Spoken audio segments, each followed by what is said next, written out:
A lot of people are looking for extra ways to make more money, and social media management is honestly one of the simplest business models to adopt if you're trying to do that. It's one of those industries where you can transition from a lot of different jobs into it, and there's lots of resources to help you get started and learn how to be a social media manager. Or if you're just someone who's spent a lot of time on Instagram or Facebook and you kind of learn the platform, starting a social media management business can be one of the more easier on-ramps. But the challenge is once you get started, there's a lot of things you have to overcome, how to actually get clients or managing expectations or, difficult clients. Those are kind of some of the challenges people have. And so thankfully, you're watching the Blueprint Podcast. And today we're going to be talking with one of Houston's best social media managers. And we're going to be talking about ways that you can build your business, grow your business, and how to navigate the constant changing world of social media management. So welcome to the Blueprint Podcast. Let's get started.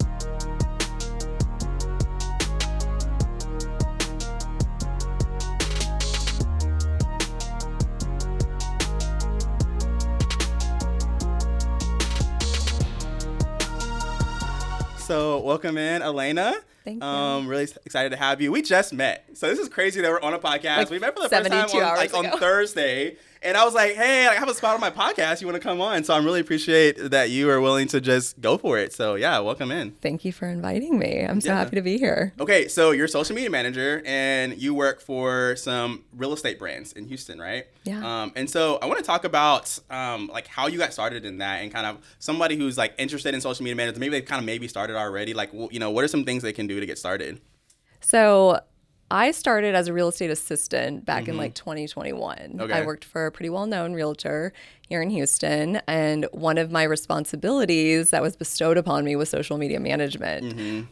So I did that. About a year into that assistant role, I figured out that I had a knack for social media, and I actually really enjoyed it. So I ended up leaving that role and taking on the realtor as a client, and just decided to try my hand at it on my own. Yeah. A year after that is when I founded Vorta Social, and that's what I do, full time. So it's been over 2 years now. Okay. So I am Houston's real estate social media manager. Love it. I love that. Hey, and the confidence with it. I like it. So when it comes to being a social media manager, what are some things that people should be aware of? If you're going to be working for clients, what are some things that you should know going into it that maybe aren't always obvious? Or things that you've learned as you've been doing it? I think one of the biggest things that I've learned over the past couple of years is my industry, and picking my niche has been really important to me. Okay. I was lucky because that is what my network was, just naturally from transitioning from the assistant role into being a social media manager exclusively.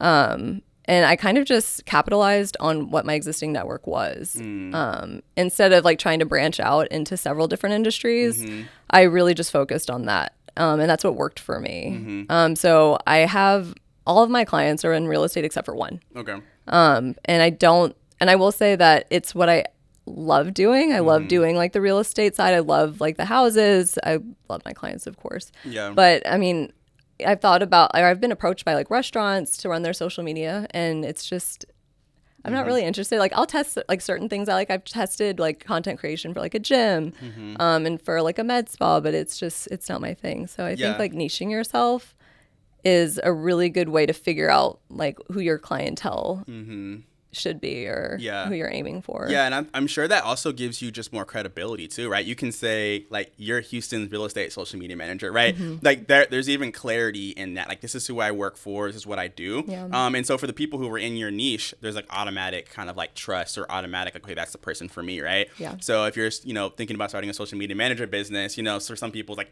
I'll just take anybody I can get, right? And there might be times in your business when you need to do that, but ultimately you also need to be looking for where can you really niche down and kind of find your tribe. Yeah.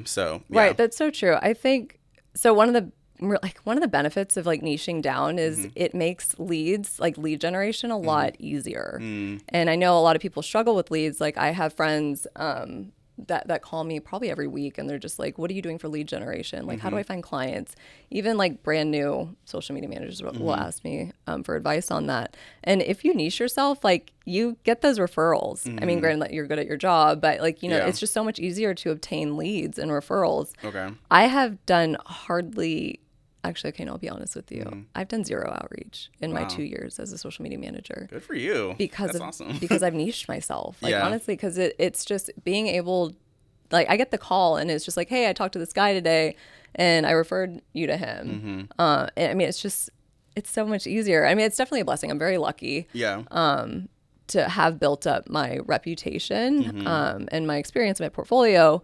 But I mean, I can't even imagine doing it another way. Not to say that like the other way won't work, but I mean, I can't imagine trying to reach out to restaurants and museums and like the pie maker and like trying to be like, hey, I do social media for this like builder. Can I do your social media social media? Like, not to say that like you couldn't, but yeah. Okay, that makes sense. So what do you think about, I guess, the shifting landscape of social media and the algorithms constantly changing?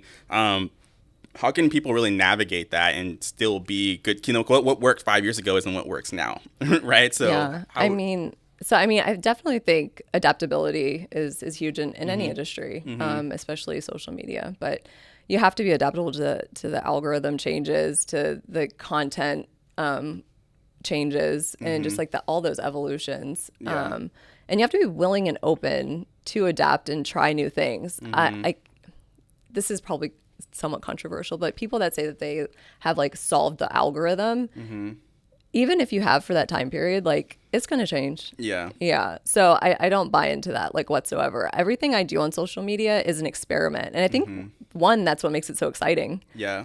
Is it's never going to be like the same. Yeah. Even if you have like, these are your content pillars, like, and all that, like, yeah, you can start from there, but as you know, like it always changes. I mean, Reels have only been around for a few years. Like, yeah, I love that. Yeah. I mean, I love and even now, like I would even say like my most engaged content recently has been my carousels and my reels, like just transparently, my reels reach has been trash. And I'm like, what happened? Like I thought reels was supposed to be, and so I kind of shifted and I actually turned the first page of my carousel I use as a video, right? So I show up on the Reels feed, but it's a carousel post, and I've seen that get way more engagement than anything, right? And so it's even like the Reels in short form, you have to even be creative and be able to like adjust with those things. Oh yeah, I mean you're on trend though. That is like a really good strategy right now and tactic. Okay, but yeah, I mean that's the thing with like social media is you figure out what works for your brand. Like maybe maybe all Reels works for one brand, but for you this is what works, and it's why would you like try to push against that? I mean, like do what works for you. Yeah. But that's what I mean. Like I think social media is like an experiment, figuring out what works for your brand and what doesn't. And how do you define success when you're working with a client, right? And I know like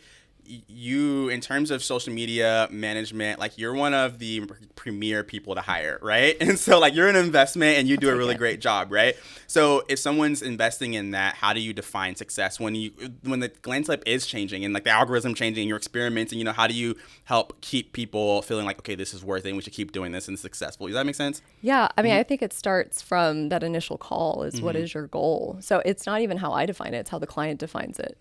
I mean, for me, I would say, well, you know, if you're trying to sell something, like, are we getting leads through this? But I always turn it around on the client from the very first call that I have with them. What is your goal? Yeah. Are you trying to build a community? Are you trying to reach customers? Are you trying to do all of the above? Do you just want followers? Because, you know, I talk to people like that. Yeah. And I usually don't work with them. I nip that in the bud real quick. Yeah, that's an easy way to get set up for failure. Yeah, it's like them judging you based off the follower count. I'm not into vanity metrics. It's just you can buy those. Yeah, it doesn't do anything for your business ultimately. Like you want to be an influencer, that's a different conversation. But my big goal with social media with all my clients is to build community, and that's probably another conversation. But like that's my favorite thing about social media. Like, genuinely. Yeah, I love that. Let's actually go with that. Like how do you define community, right? Because I think that's something that we talk about on this channel is community, right? It's a foundational pillar. And a lot of times we think community is like our geographic area that we live in, right? Or like your community is like your followers. But like, how do you define community on social media? And from a business perspective, how can someone really tap into that?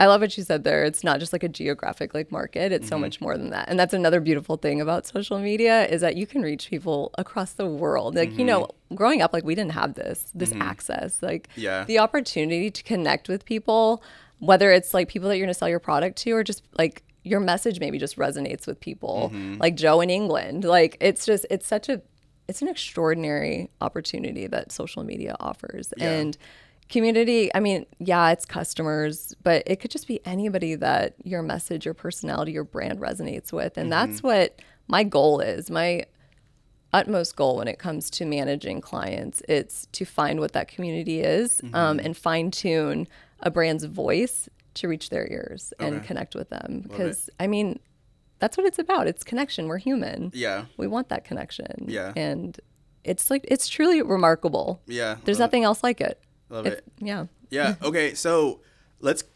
backtrack a little bit, because we started off this kind of conversation talking about people who are getting into the industry and they're kind of having challenges. So you've been blessed to where you don't have to do outreach. You know what I mean? Out there, a lot of people. I probably shouldn't have admitted that. No, I mean, like, it's just, it is what it is. That's a blessing for you, right? It is. So for those who are pitching clients, doing proposals, how can they do that without like wasting your time? I know a lot of people, like, you know, you go pitch and you get ghosted, or people like don't want to pay your price, or like whatever the thing is. So how can someone navigate, you know, onboarding new clients and that whole kind of lead generation, getting new client thing? Yeah, I think that's definitely, it's an evolution. I think like having a discovery call, having a lead formed, like, you know, you mentioned earlier, that all helps. But when it comes to getting ghosted, it's just, it's going to happen if it's going to happen. You know, it was, what is it? It's Charles Swindoll, the American author and pastor. He said, everyone says this, life is 10% what happens to you, 9% is how you react to it. You can't help it if someone's going to ghost you, if that lead doesn't work out, if they don't hire you or anything. But I do think the thing that's most important is how you react to that. Are you going to follow up, first of all? And they still ghost you, cool. But then what are you going to do? You going to go off on them? Is that like, that might be your knee-jerk response, but like, is that what you're going to do? You want to burn that bridge? Yeah. You just never know what is going to happen later. I can tell you, I have had conversations over the past couple of years with people, with leads, and I don't hear from them again until a year later. One of my most recent clients that I assigned was someone I talked to a year ago. Wow. And he called me and he said, I'm ready to go. I'm like, I want to take this seriously. A year later. Wow. Because I didn't go off on him or anything. I was just like, here's the option, here's the package. Let me know like when you're ready to start. Didn't hear from him. And then within 24 hours of him reaching out to me this year, I signed him and he's a client now. Yeah. You just never know if that person's going to come back eventually or if they're going to refer you to someone else. Don't burn those bridges. You just never know. Okay. Yeah, I love that. I've had similar things happen, right? Where people, they just maybe weren't ready at the time, and they come back around, right? And so it's just like that's the value. Even if you're a social media marketer, manager, thinking about yourself as a business and then, hey, the thing that I do for my clients, I need to do for myself too. Right. And so I think that's something as business owners, sometimes like it's easier for us to serve other people than it is to serve our own selves. And so I think that's a challenge. And I would encourage people, it's like, hey, if that is a challenge, then maybe you have to do some more work up front to build that relationship. And so that when you do get on a call with someone, they maybe have a little bit more trust with you.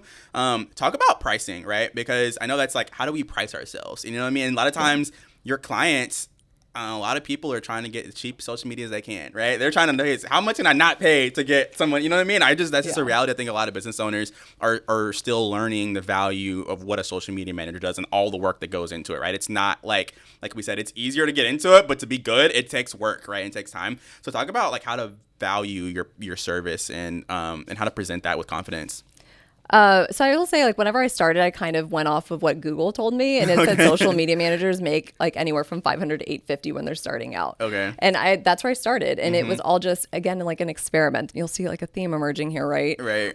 And I basically worked backwards, where I was like, okay, if I'm earning $500 a month, how many hours am I spending on this client's account, and how many posts am I putting up? And you just basically break it down. So if I'm spending 20 hours a week on a client account over the course of a month, that's 80 hours. You break that down. You're making $6.25 an hour. That's below minimum wage. You got to change something. Yeah. And it's okay to change like your pricing when you're starting, and you're just trying to get your feet wet, like build your portfolio, gain experience. Right. Change your pricing. Yeah. Like I've done it so many times. I'm not saying do it every month, but you'll know your worth, you'll earn your worth, and then you just have to set very strict boundaries. There are some concessions and compromises that I make with like new clients, but I set parameters for them. So, okay, I'll do this for you for the first month, just to show you like how impactful reels could be. I'll give you a free reel this month. Okay.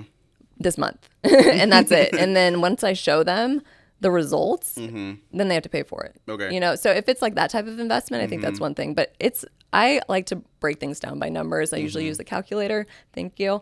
But yeah, like figure out what you want to make hourly. Okay. And then just have a very hard line. So like when I tell people my pricing and they're like, I'm like, know your worth, honey. Yeah. I love it. Love that. Some things I wanted to add to this is like, if you're a social media manager, I think I came up with like 3 ways that I think you can add more money to like your monthly whatever you're coming in, right? Oh, So sure. one is office hours. Like I think being able to maybe offer the client who can't afford your full package, being able to offer them opportunity to like, get on a call with you and ask questions, and you can maybe coach them as they do it, all along the way, right? And so that could be maybe like a monthly membership where maybe you're charging them $100 a month and they get like 1 call with you a month, right? And they get to just ask their questions, right? And they're like, hey, how do I add music to my reel? Or how do I do, you know what I mean? You could just coach them that way. Selling a course. I see a lot of social media managers, especially on like YouTube, where they'll like teach you how to go viral and they like sell their course, right? Now, I think a lot of those you have to be careful because I think a lot of people are teaching like outdated information, and you can probably like, because it changes so much, you need to be careful with that. But if you are a social media manager and maybe you have mastered a specific niche, being able to, create a course for that niche and teach people. And then consulting. I know you do consulting as well. Like maybe, similar to the office hours, maybe it's a little bit more involved where you're like helping them build their brand and you're providing strategy, but maybe you're not actually doing the posting. So like, what do you think about those 3 ways that I kind of just mentioned? I think they're fantastic. I mean, always in the mindset of growing your business. Yeah. And any avenue that you want to explore, try it out. If it doesn't work, move on to the next thing. Yeah. Experimenting. This is like really going to get redundant, isn't it? Oh, yeah. I love it though. But that's how I started consulting is Yeah. I had people that were not, they weren't like willing to pay the money, and they're like, well, I have an assistant and so you can use them. Okay. Like, Yeah. well, then let's do consulting. Okay. I have people that are like, I just want content. I'm going to add all these things to the menu because it's more revenue for me. Like that's Right. just growing your business.